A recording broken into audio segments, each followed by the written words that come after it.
All right, I hope you guys can see my screen this morning. I'm sharing it with you. And of course, there's our first slide. You guys know about our SurePass coming up, and we'll talk a little bit about that later on in the webinar. So we're going to go ahead and get started on assessment today. And really, this is, a skill that you're going to use every single day. This is something that you definitely want to make sure that you're comfortable with. If you have access to a sim lab, maybe you're in school right now, or maybe you're doing those OSCEs. That is something that you definitely want to take advantage of because, again, this is something that you're going to use every single day as a nurse practitioner. And it's just really important to have a good foundation to know your normals so that you can, be able to detect easily an abnormal. So that's going to be what I'm really going to focus on today is just how to go through some of this testing, how to go through some of these assessment strategies. And, if y'all have questions, just go ahead and ask, put it in the chats. So let's go ahead and start with eyes, ears, nose, and mouth and throat. And this is one that we're going to start with on our eyes, and this is our normal exam. So remember, we're checking red light reflex, and then we're also checking all the way in the back, looking at the retina area. And this is going to be what a normal, healthy eye looks like in the back. And you're going to look and you're going to check and see like vessels, make sure that they are coming in at the optic disc at the correct location. So that's what you're going to look for here. And these are going to be our abnormal exam findings. Okay, so some of the things that you guys will see, and this is one that boards love to test. Okay, so this is one that you definitely want to kind of keep in your back pocket, something that you are aware of that you might see questions about this. So the first thing I have here on the left for you is cotton wool spots. And that one is going to be caused by ischemia of the retinal arterioles, and this is commonly seen in patients with diabetes. And so you can see those little white spots. And if you see this, then this patient needs to be getting a further workup, really, if you see any of these things at ophthalmology. Next up in picture two, we're looking at AV nicking, okay? And what you're going to see are some extra vessels. Remember on the normal eye I showed y'all, these vessels look nice and healthy around that optic disc. And this one here shows that this one is kind of having some extra vessels. It's kind of growing, it's crossing over the vessel and that vein, and it causes that bulge. And again, this one is commonly seen in patients with not well-controlled hypertension. And I want you to be thinking, we're going to talk a little bit more later on in the webinar, what else findings we might have with patients with diabetes and hypertension. We've talked a lot recently about all the ways that hypertension and diabetes can affect patients and their full body systems. This is just one. So as you're going through here, think about how these disease processes impact every single body system. All right, some more abnormal exam findings for the eyes is silver or copper wire arterioles. As you can see, the arterioles are no longer red, but instead silver or copper in color. And do you guys remember that hypertension can also cause this? And then picture number four is actually an emergency. It's very serious. And this is papilledema. And you see how that optic disc is kind of swollen there? This can be like due to increased cranial pressure, a hypertensive emergency. So, if your blood pressure, if your patient's blood pressure is running really high and they're like in some sort of hypertensive crisis, go ahead and check their eyes, check for this. Some sort of brain trauma, you might see this. So again, you may see this more in the inpatient setting, but again, it's important when we're out in the outpatient setting, if your patients come in with some sort of head issue, head injury, or hypertension where their blood pressure is really high and we're thinking about sending them to the ER, we definitely want to assess for this. And again, if you ever see this, this is going to be considered an emergency, okay? And it's papilledema. All right, so a few more things on the eyes. Some things that we will see all the time as well is conjunctivitis. And that is one common eye complaint. You'll see it in the very young starting, and when those little kiddos start going to daycare or, Mother's Day out or kindergarten, you'll start seeing them coming home with some conjunctivitis, and then they'll be coming to visit you. And a lot of times that's going to be bacterial, and that is going to be that mucopurulent drainage. It usually starts unilaterally. It's got that crusty, my eye won't open. It feels like it's glued shut, is a common complaint. And that's just conjunctivitis is just another fancy word for pink eye. And remember, there's three types. Bacterial, I think, is the most common that I've seen. Some itching of the eyes you might see with any of them. But again, the questions, when you are answering them, it's going to really focus on the type and the color of the discharge. So, for example, bacteria might be listed as like purulent, yellow drainage, swollen lids, and then also viral is going to be more of that watery drainage. They also might have some redness and irritation notice with some extra tearing. And then allergic, they're going to be describing it as like ropey or stringy drainage. And regardless of the type that they have, we are going to have these patients to be doing some sort of eye drop, really focusing on hand hygiene. And remember, bacterial is going to need some sort of drops like erythromycin, some sort of antibiotic drop. And if the patient is wearing eye makeup or they wear contacts, whatever it be, they're going to need to be changing those things out after they're going to be avoiding those during the course of the illness, and then they're going to be changing those out after they have a case of conjunctivitis. All right, let's take a look at a hordeolum, okay? This is a fancy word for a sty. You all can see it right here along inner canthus, and this is going to be one where they just kind of get like an infection of one of their little sweat glands around their eyes, and often caused by something like staph, but these are tender, swollen. They kind of look like little tiny boils on the eye. Oftentimes, they will spontaneously erupt on their own after some warm compresses. Also, if they have, staph, we may consider treating that. And then also an IND by the ophthalmologist, you're going to have to send them for a referral if it doesn't start to heal up on its own. So hordeolum, fancy word for sty, conjunctivitis, fancy word for pink eye, and chalazion, that's going to be one, and it's going to be that chronic inflammation of the eyelid. Sometimes this kind of happens even like if things aren't healing up. This one is going to be a round, non-pigmented, painless mass. This one can distort their vision, and we also are going to treat this one with hot compresses. But if this one doesn't go away, this would be one that I would probably give them a little bit more prompt referral to ophthalmology, because it can kind of make some like cosmetic issues, and they can kind of come back. So this is one that's going to be kind of, we want the ophthalmologist kind of following along if they have this condition. All right, I want you all to guess what this one could be. I want y'all to put in the chats what you think this one could be. So I put a few hints on there. Sudden loss of vision. It's painless, and sometimes it's described as a curtain over the eye. So, and I need to know, do you guys know if this is an emergency or not? And let me check the chat. Absolutely, for sure. Retinal detachment, and it's an emergency. Great job, guys. You all got it. Absolutely. This one here is an emergency. This patient is going to be going today to go get this evaluated, and probably looking at a surgical repair. So this is one that we need to stay on top of, and this is not one that we can kind of sit around on and wait for a referral. They're going somewhere right now. Okay, now let's talk about our ears. So we have the Weber and the Rene or the Rennie test, depending on how you pronounce it. And this one here is the Weber test, and this is going to check for hearing loss, specifically conductive and sensory neural. So remember, conductive hearing loss is something that we can see, but sensory neural is going to be something we cannot, something like Meniere's disease. For the Weber test, you're going to take your tuning fork, you're going to strike it and put it somewhere along the midline there and on the patient's nose, top of their head. Ask them which ear they're hearing it better. And a normal Weber test is called no lateralization. So ideally, they hear it equally in both ears.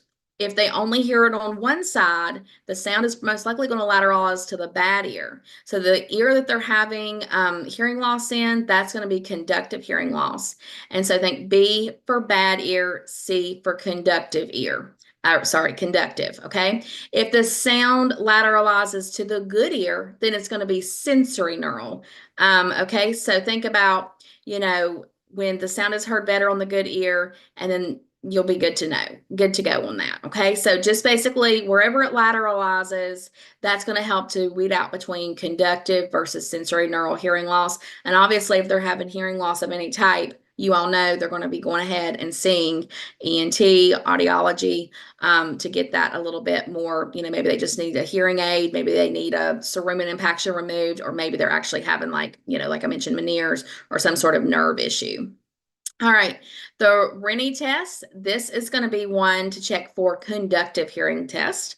And this one is going to be one where you're going to strike your tuning fork. You're going to put it there on the back of that ear of that bony process.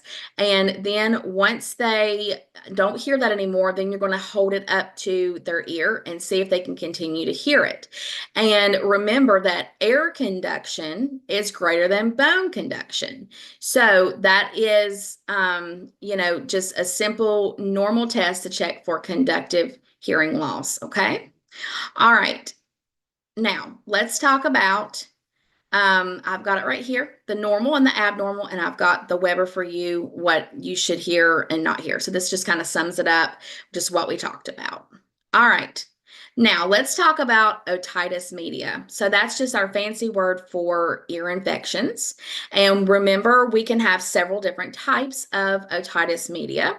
So I want you all to put in here in the chats the types of otitis media that you are familiar with. Two main types, and then there's a few other ear findings that I've put on here. And then some of them aren't even ear infections. So otitis media is that fancy word for ear infection.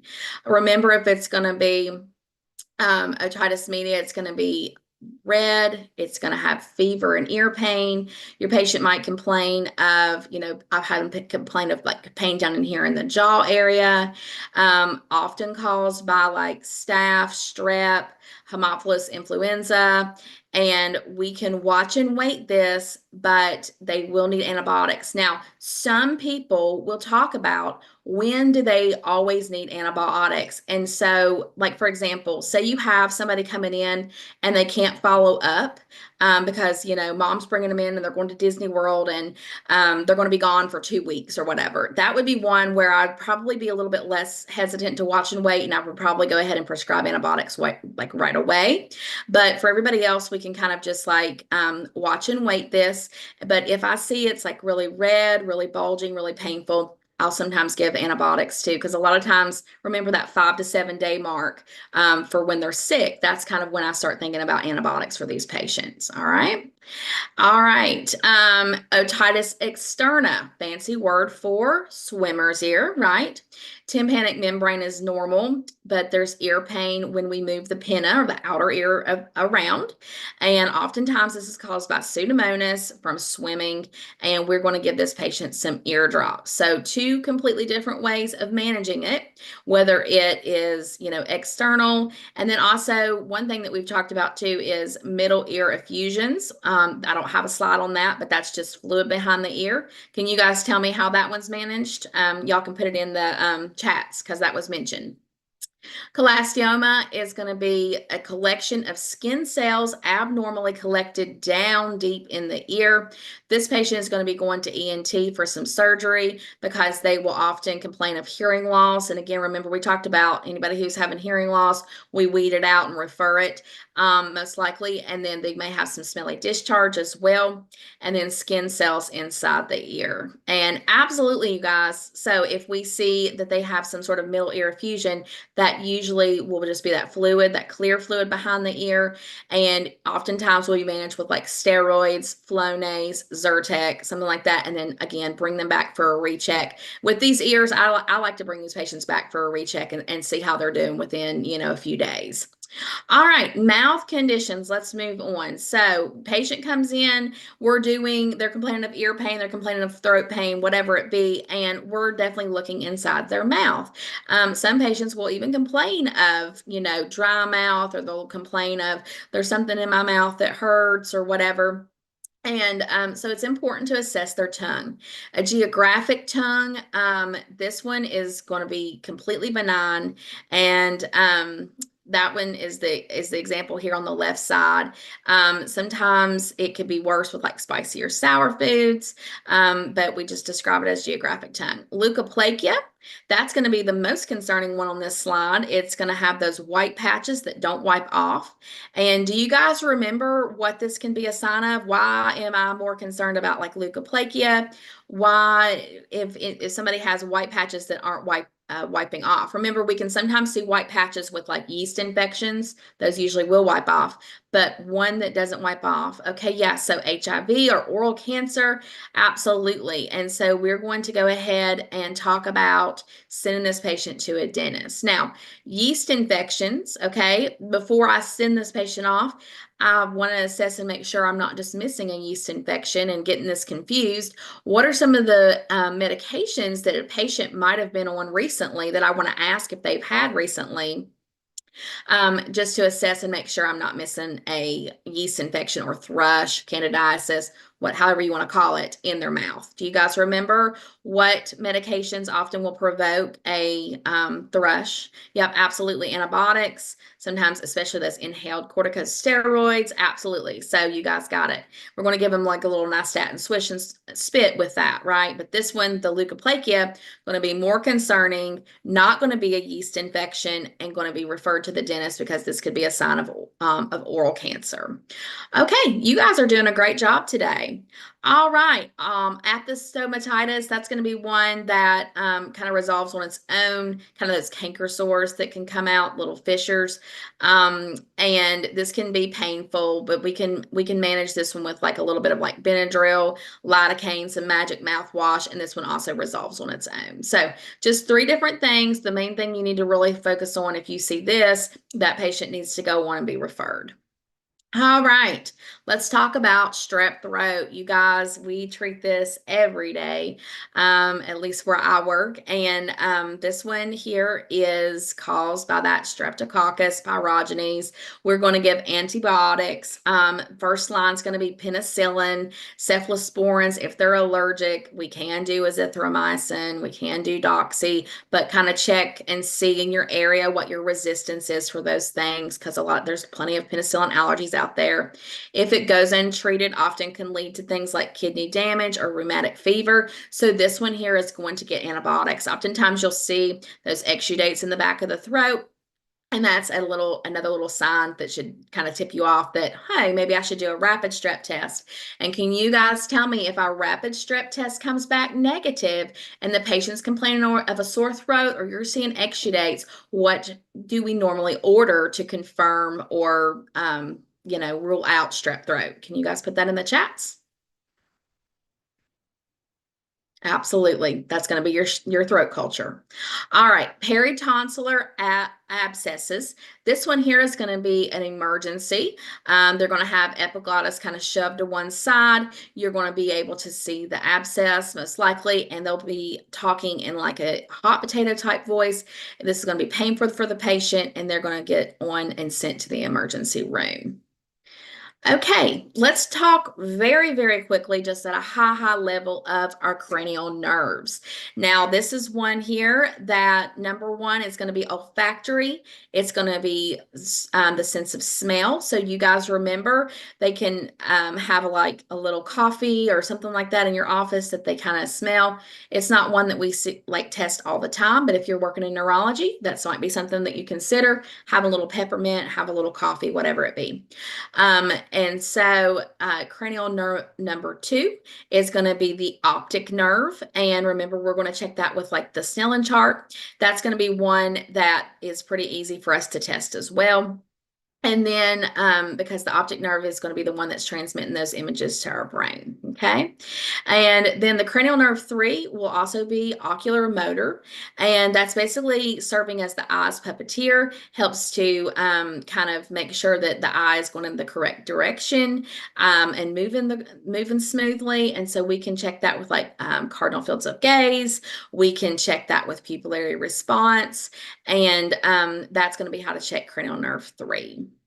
All right, number 4 is going to be the cranial nerve or trochlear nerve, a motor nerve responsible again for eye movement. And this one is controlling the downward and inward movements of the eye specifically. So if you do the cardinal fields test and check number 3, you'll hit number 4 as well. Okay.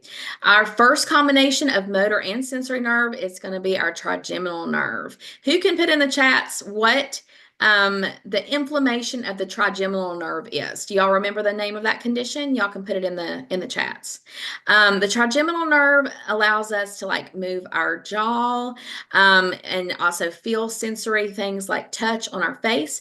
And so this one is going to be one we ask them to clench their teeth. You guys remember that. We're going to feel for muscle contraction on both sides of the face and have the patient kind of close their eyes. We can gently touch their cheek with like a cotton swab and make sure that they have good sensory feel there. And that's how to check 5. And absolutely right, guys. Great job, Abigail. Great job, Lena. Y'all have got it. Trigeminal neuralgia is the inflammation of this nerve. It can be a very painful condition. So cranial nerve 6 is going to be our abducens, another motor nerve responsible for eye movement. So again, if you've done 6 cardinal fields of gaze, you can remember 3, 4, and 6 are going to be all together for the cardinal fields of gaze because it's just working on the different directions of the eyes. Okay. All right, let's take a look here at number 7. So we have the facial nerve, ability to make facial motions. It helps to trigger saliva, tearing. The corneal reflex is included in this, as well as taste. We don't test taste too often, but we can have them to like raise their eyebrows, puff out their cheeks, and just making sure that everything is smooth, everything is symmetrical. Sometimes this can be like damaged if the patient's had like some sort of a stroke or something. So just making sure that everything is on the right direction. And then cranial nerve 8 is going to be also known as acoustic. That one is the one where we get the Weber, the Rennie test, and then the whisper test. So remember when we said 1, 2, 3, that, and we were checking their hearing, that's another way to assess this nerve. And then number 9 is going to be our glossopharyngeal. This is the least favorite one for everybody to test because this one is going to be having them to say ah. And when they say that, you can gently take your tongue depressor and kind of stimulate a little gag. And so nobody enjoys that one, but it is important, especially if you think that they've had some sort of damage to their cranial nerve 9. Okay. Let's take a look at 10. It's going to be our vagus nerve. And this one's a really important one. It's kind of been in the media lately. This one is going to be the one that kind of slows things down. It's kind of that rest and digest nerve. It does those things in the parasympathetic nervous system, like heart rate, breathing, digestion, swallowing, the things that we just kind of automatically do. And really the way to test this, as long as their heart's beating, is to make sure that they can swallow. And cranial nerve 11 is pretty easy. We can have them to kind of shrug their shoulders, test their neck, and check and see for resistance there because that's the spinal accessory nerve. And then I love number 12 because it's the easiest one to test. I can say stick out your tongue and you're all done. It's the hypoglossal nerve. And it's checking to make sure that their tongue can move side to side, and it helps with them, making sure that they can have a nice smooth motion there, and just checking for symmetry of the tongue. So very simple for number 12. So again, that's like really down and dirty cranial nerves, and we can, circle back around to that at another time. All right, so cardiothoracic, we're going to move right along here.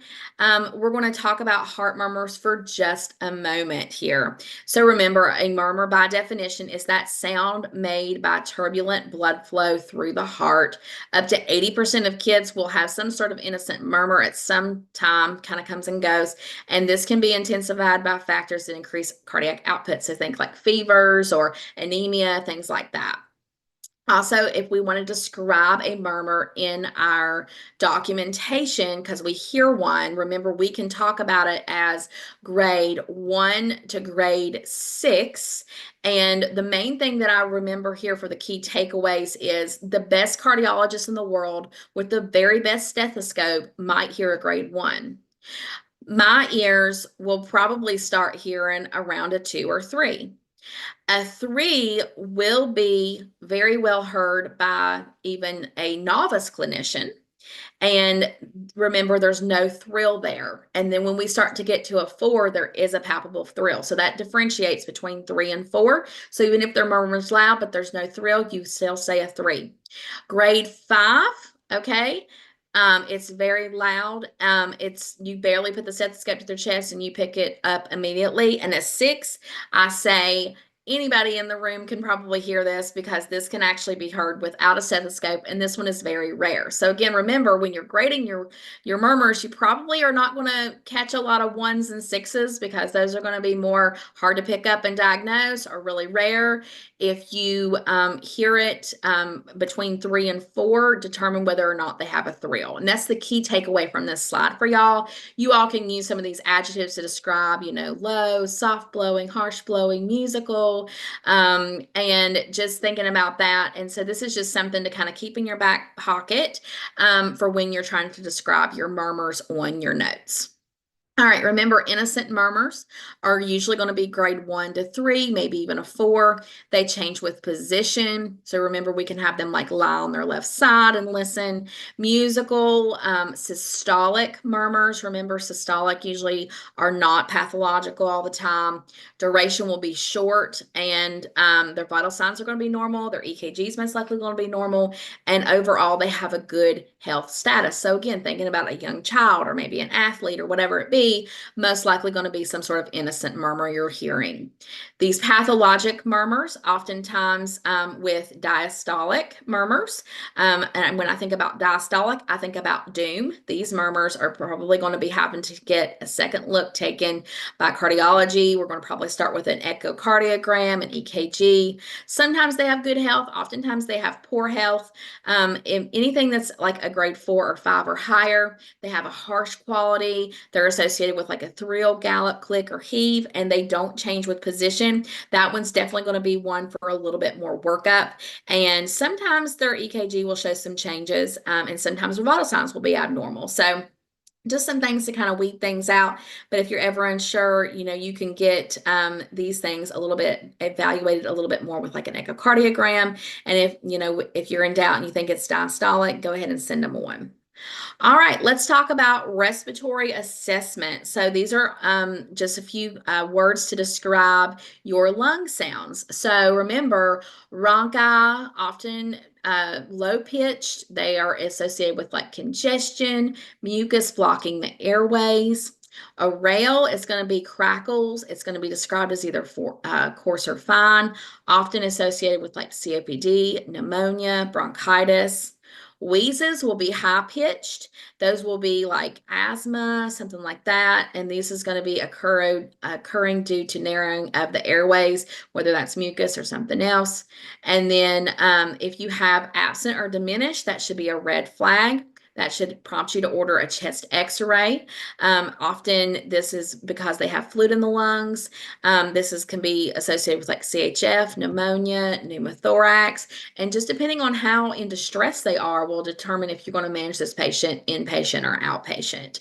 And then stridor also can be another red flag. I don't have that listed here, but it can be. It's high pitched in the upper airway, indication of like an obstruction or smoke inhalation. So these patients will probably be going to inpatient to be checked as well, whether a kid's swallowed something or they've been some sort of victim in a fire. These patients are going to need to be getting a little bit more elevation of care when you have these red flags over here. All right, adventitious breath sounds, just another way of looking exactly what I just said to y'all. This is just another little chart for you. And again, remember, I've got it here in red for you, shallow or diminished, associated with CHF, pneumonia, or pneumothorax. Probably going to order a chest x-ray for that. All right, GI and GU, let's take a look and a listen here. Who can tell me the correct order to assess an abdomen? So I've got all of your organs here for you. I've got your quadrants sectioned off so you guys can just remind yourselves of where everything's at, where it lives, and a little map for you. And I want you to put in the chats what's the correct way to assess an abdomen. So am I going to palpate first? Am I going to inspect first? Am I going to listen, auscultate first? So which is the correct order of abdomen? Okay, so remember, we are going to inspect and listen first, right? Because we don't want to get the vowel sounds all scurried up. And then we're going to then palpate, first lightly and then deeper, right? Percuss and then palpate. So remember, we're going to go from lighter touch to deeper touch.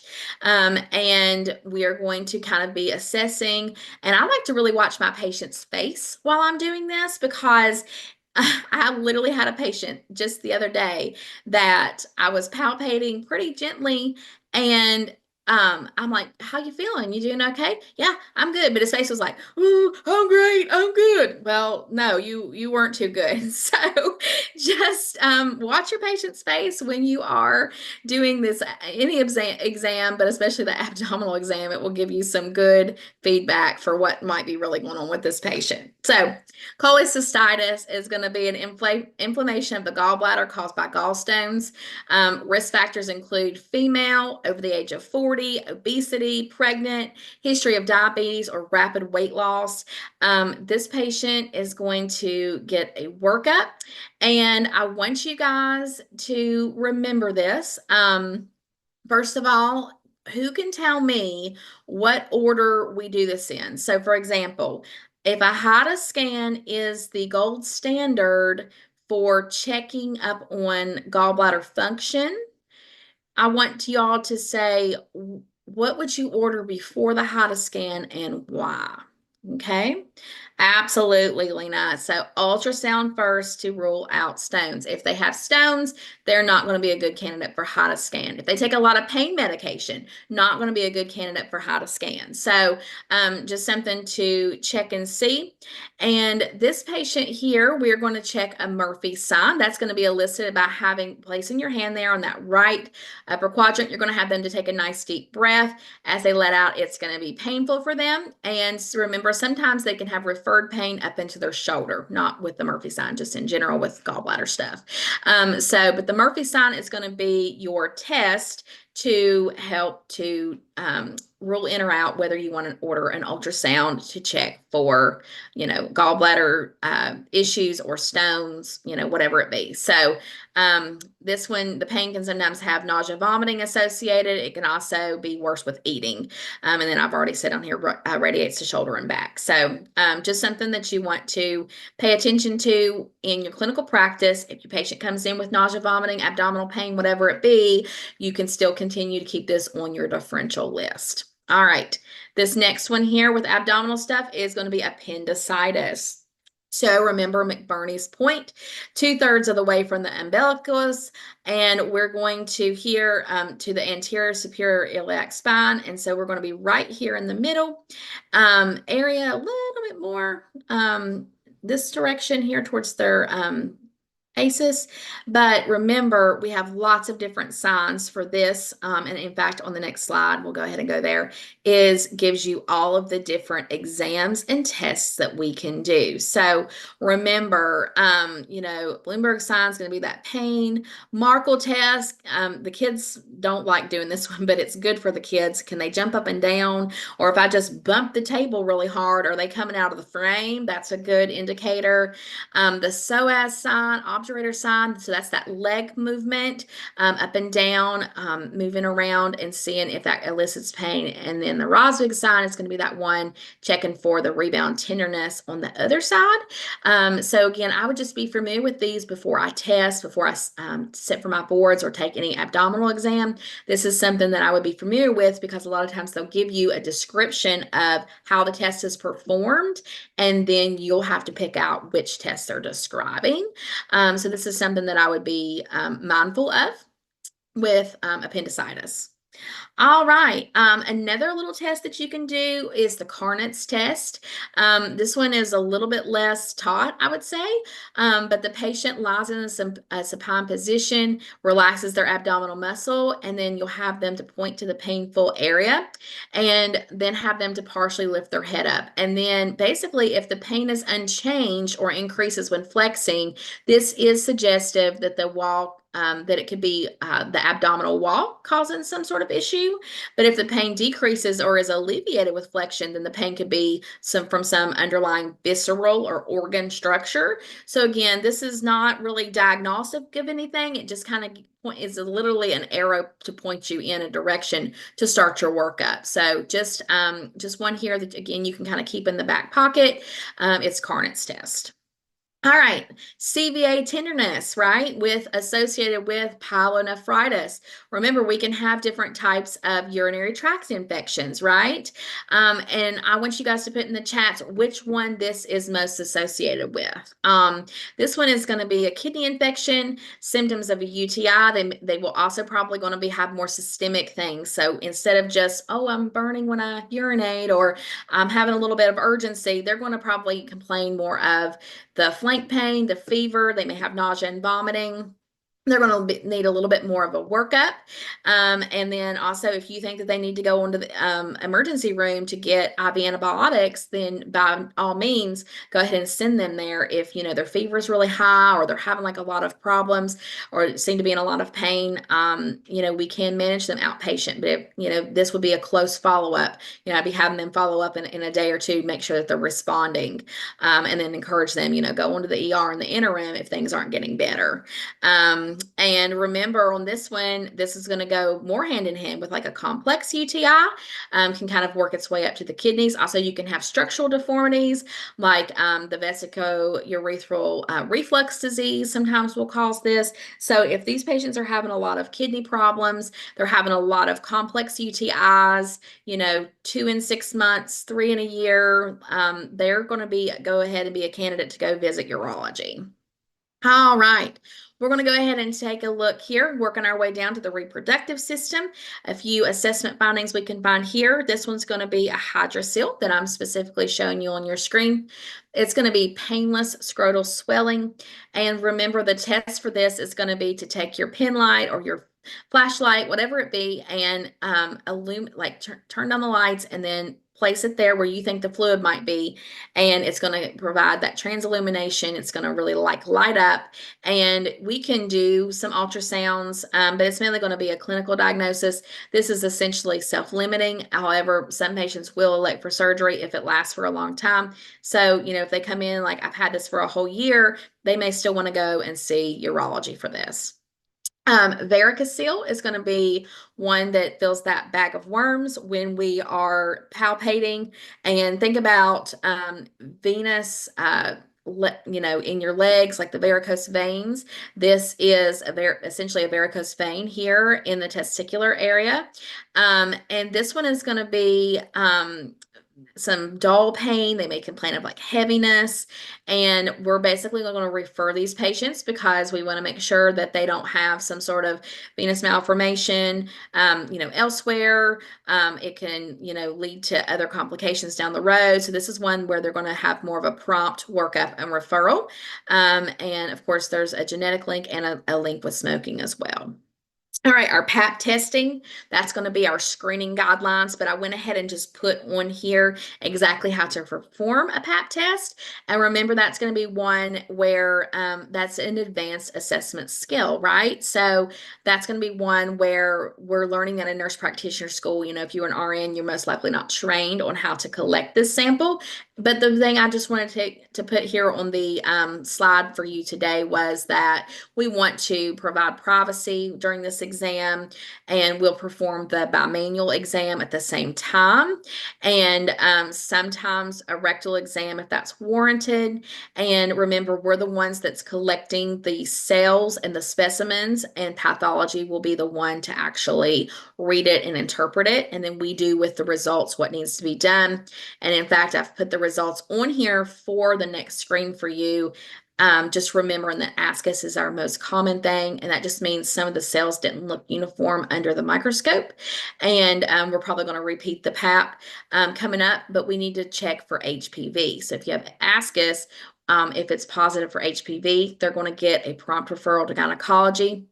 And then I've also put a few other things here for you as well. Like the high grade needs to go. Okay. And again, absolutely, Sam, the boards are not trying to trick you. They're going to make it pretty black and white for you on what to do. But again, this information, we go much more in depth with the screenings. But I just put it on here because it is technically a skill, performing a PAP and a bimanual exam. All right, let's take a look at these musculoskeletal tests. And remember, I just remember learning the knee and just feeling so overwhelmed. And so I want you to think about the different ligaments that run along the knee. So you have the anterior cruciate ligaments. It's going to be the one that runs diagonally in the center of the knee. It's going to help to prevent excessive forward motion of the tibia in relation to the femur. It's going to help to stabilize the knee during those rotational movements. Then you have the posterior cruciate ligament. That's going to be the one running in the back, and that is going to help it does, or not in the back, I'm sorry. It runs diagonally in the center of the knee as well. It crosses with the ACL. It limits backward movement. That's what I was trying to say. It limits backward movement. And also, it helps to provide stability and prevent hyperextension. Then you have the MCL, or the medial collateral ligament. It can be found along the inner side of the knee, and it resists the forces pushing the knee inward, providing stability, especially against like valgus stressors. And then on the outside, you have the lateral collateral ligament, or the LCL, and that one's going to be the one that resists force pushing the knee outward and providing stability against the varus stress. So you guys remember valgus and varus. And so we really have a lot of ligaments that help to just really hold things in place. And, just kind of knowing your anatomy of where everything goes is going to help you when we get into the test. So just pay attention to this, look at it, and just kind of visualize where you're at. All right, so the ACL, the anterior cruciate ligament, this is going to be your test for that, okay? So remember, the anterior drawer test is going to be a test to check for a positive sign of anterior cruciate ligament tearing, okay? You'll have that patient to lie on their back, and it's going to be on their back, and they're going to put their injured knee bent to 90 degrees. You'll use one hand to stabilize the thigh, and then your other hand to grab onto their tibia. Remember, that's the shin bone, and apply a forward anterior force to the tibia. And while you're applying that forward force, take a look at the tibia and see how it moves in relation to the femur. And when there's excessive forward movement of the tibia, that's known as a positive drawer sign. sign. And this one doesn't confirm a tear. Again, it just kind of is that kind of points your nose in the right direction. And so you're probably going to need to go ahead and image this patient, probably an MRI to visualize the actual ligaments. And that's the main one that we use for ACL tears. We do have the Lockman test. That's going to be one that we do. It's a very close cousin, and the main difference here is just the degree of knee flexion. You'll have them to lie again on their back and flex their knee only about 20 to 30 degrees, just like the drawer test, and use one hand to hold the thigh steady and one to push that tibia forward. Again, just looking for exaggeration motion of the tibia, and there's your positive Lockman sign. And again, pointing your nose in the right direction that we need to get some imaging to confirm that ACL tear. They're probably going to have to be referred to like maybe some physical therapy, orthopedics to get this taken care of. All right, so we have MCL and LCLs, okay? We've talked about valgus and varus testing, and they are going to be checked kind of similarly. You're going to test these both at the flexion angles at 30 degrees and then again at 0 degrees. You'll have your patient lie on their back again, and the other hand on one hand on the outside of their knee, and then the other one holding their foot, and gently push the knee inward towards the midline. And while you're doing that, looking at the medial joint in the knee, do you see any excessive gaping? Is your patient having any pain? If so, there's a positive valgus sign. And the varus test to check for LCL is basically going to be the same, keeping them at that 30-degree angle with the same hand placements. Slowly move that leg outward away from the body, and you're just going to keep a close eye on that medial joint. And if you see an excessive gapping, elicit pain, those are going to be your positive signs. And again, just like our ACL testing, you're going to need imaging. So basically, regardless of if these tests are positive or negative, if they're having, especially positive signs, they're going to need additional imaging to confirm or rule this out. All right, meniscal injuries, McMurray's test, and I remember M with M, okay? And this one is easy to check for a meniscal tear. And you basically are going to have that patient to lie on their back and bend their knee to a 90-degree angle. You're going to use one hand to support the sole of their foot and slowly extend the leg, rotating in both inward and outward positions. And as you're doing this, you're going to be listening closely for clicks, pops, something like that. If you hear that, that's going to be a positive McMurray sign. And again, this one does not confirm or deny a meniscal tear. They're going to need some imaging for sure, okay? All right, back to those shoulders, some more musculoskeletal stuff. I've got the listing here of the rotator cuff for you. And remember, we're having the patient to go through a series of movements with their shoulder, stabilize that shoulder joint, and checking for internal and external rotation. And I'll kind of go through some of those things with the patients. You know, can you brush your hair? Can you put your hands in your wallet or in your back pocket to grab, like you're grabbing for your wallet? Can you put your arm in a circle in both directions? And that's really helping to check for stability. And again, these patients are going to need additional imaging and workup if we think and suspect a rotator cuff tear. Shoulder injury evaluation is going to be continuing work the same way. We can do that arc test and check and see if they're having any pain with that. You know, does their arm hold up and down? And trying to get the motion of getting something off of a high shelf, possibility of a rotator cuff tear, some pain there. And then just, again, watching your patient's face. So when you're doing these tests that is supposed to be eliciting pain or whatever it be watching your patient's face, because I've had a lot of patients who really just try to grin and bear it, and they're really stoic. And a lot of times they really do have, a tear or, something's going on with their abdomen or whatever it be, and they're not always, forthcoming with how bad it really is. So just be watching your patient's face as you're going through these motions. All right, this is going to be the empty can test. This one should ring a bell specifically on the supraspinatus muscle and or tendon, excuse me, otherwise known as the rotator cuff. And when we're on the hunt for specifically a rotator cuff tear, we can have those patients to stand with their arm raised at 90-degree angle and their thumb pointing down like they're pouring out a can. And while they're doing this, you can apply resistance, push down on the raised arm while they try to maintain that position. If there's pain or weakness associated with this, that's your positive sign. You're going to confirm your findings with an MRI and see. Okay, let's go ahead and look here. One of our last musculoskeletal ones, and then I have a few things for you guys to practice. Okay, Jaquair veins, tenosynovitis, also known as texting thumbs. This has really been on the rise with the innovations of smartphones and people working on computers. And this is just a really fancy name for inflammation along that extensor area here in the wrist.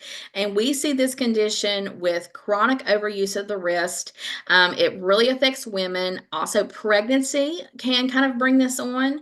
People over the age of 40, this is common in, and patients will come in with pain, swelling, a catching sensation when they move their thumb. And this is where that Finkelstein test is going to come into play. You're going to stabilize your patient's wrist while they make a fist with their thumb tucked inside their fingers and have them bend their wrist downwards towards their pinky. If that patient has a lot of pain when performing that ulnar deviation, that's going to be your positive Finkelstein's test, and that's going to suggest Jaquair veins tenosynovitis. Pretty simple, okay? So that is going to be Finkelstein test for Jaquair veins. All right. Now, we have some questions and answers for you guys to practice today. This is just going to give you some ideas in the sense of how you might see some questions listed on your exam, okay? All right, so let's talk about, first of all, we have a really exciting announcement today that Archer Review is soon going to have some assessment videos doing a lot of these tests for you as part of our Sure Pass. And so that will be coming up here very soon. We're in those final stages of editing, and that is going to be something on the rise that you can reach out to this email address and get more details on. So, it's easy for me just to tell you all it in a PowerPoint, or it's easy for you to, watch it or not watch it, but easy for you to, practice questions. But doing these tests over and over and practicing, seeing them performed, and then practicing them yourself is how you're going to get really comfortable with it. And so that is what the need we saw. And so those have been on the horizon and in the works. They're not quite there yet. So if you get Sure Pass today, they're not going to be there, but they will be dropped shortly. The other thing is that we have a 3-day live review coming up here in just a few days around November 14, 15 weekend. And I want all of you all to be able to get in on that. How to do that is to register for Sure Pass. There is a seat for the 3-day live review in this Sure Pass.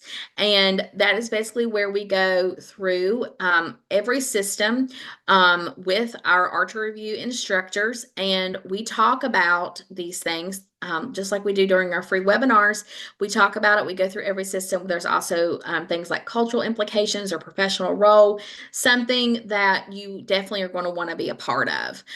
Also with the Sure Pass is a pass guarantee. So that's something that is helpful because you get the Q bank to practice your questions, and you also get the on-demand content, which is going to be videos where we can go more in depth. So like cranial nerves, we really flew through that today, right? Well, on the on-demand, we're going to be able to go through more in depth, go through some of those and exactly how to perform that, exactly what to do. It's going to be less of a bird's eye view, more of a deep dive. There's over 16 hours of content in that, and it's a bite-sized video. And the good news is that if you're on a budget, regardless of what budget you are on, these are all very affordable, and you can look at our packages. And also, of course, regardless of any money or any pricing, we always do the free 7-day Q Bank trial. You can sign up for that. There's over 1,600 questions there. And I would encourage everyone who's getting ready to set for their boards or studying for a big test, maybe it's your HESI or your ATI or whatever you're doing, just to practice, and they all have rationales with them. And so that's a free resource that we offer every day of the year. And then another one that we offer is just like you're here today, the webinars. connecting with us on our social media, we have put on their questions of the day. We put little reels on there to give you like highlights and information. And so case studies, things that you definitely are going to want to review, things that come up frequently. So again, regardless of if you purchase anything today or not, I want you all to take advantage of the question bank and our social media platforms because those are free resources for you, just like the webinar is today. And I'm so glad you all joined me. I love having students and I love interacting with you guys.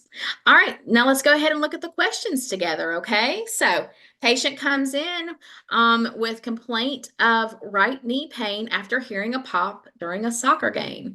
Which of the following exams with abnormal findings would most support a diagnosis of an ACL tear?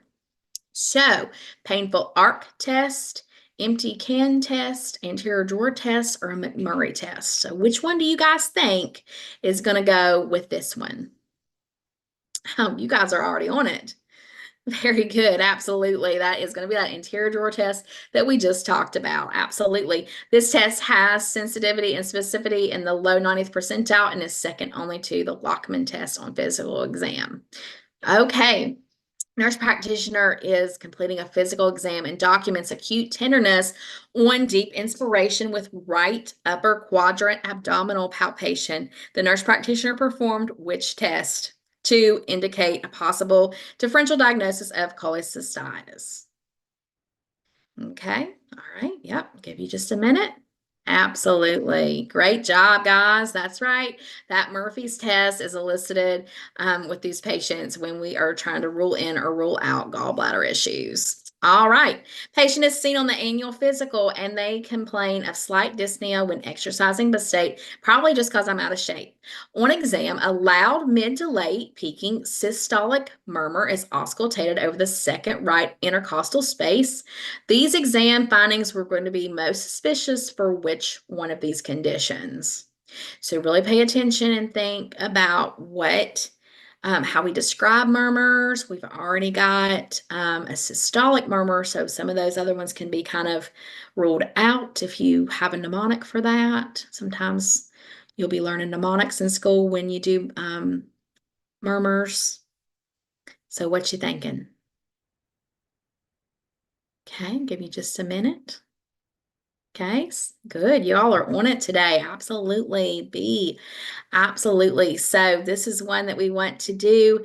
And this one is going to be most suspicious for aortic stenosis. So great job, you guys. That was really good. I hope that this was beneficial for you.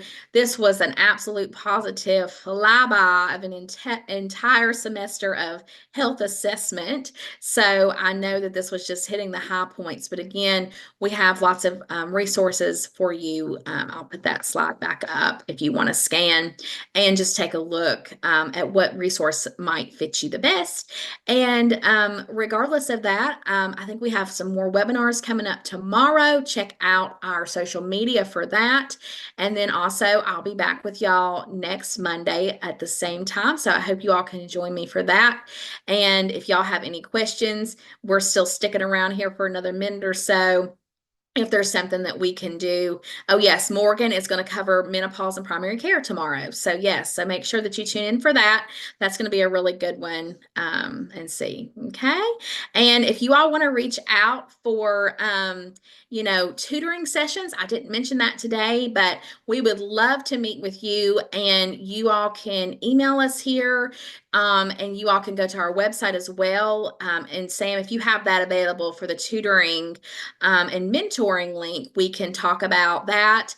We would love to connect with you more on a one-on-one level, even if you're just, I had a student that just was, going to take a test or, different things. So, we are here, we can do whatever is helpful for you. So we want to be of service of any way to you. So you can check that out. We've got the private tutoring link for you, and we would love to talk with you more and just help you in any way that we can. So again, any specific questions, you can email us and we'll pop you a note back. All right, guys, we all have a great rest of the week, and I'll plan to see you next week and join Morgan tomorrow as she talks about menopause, because that is one that we're seeing more and more in primary care. So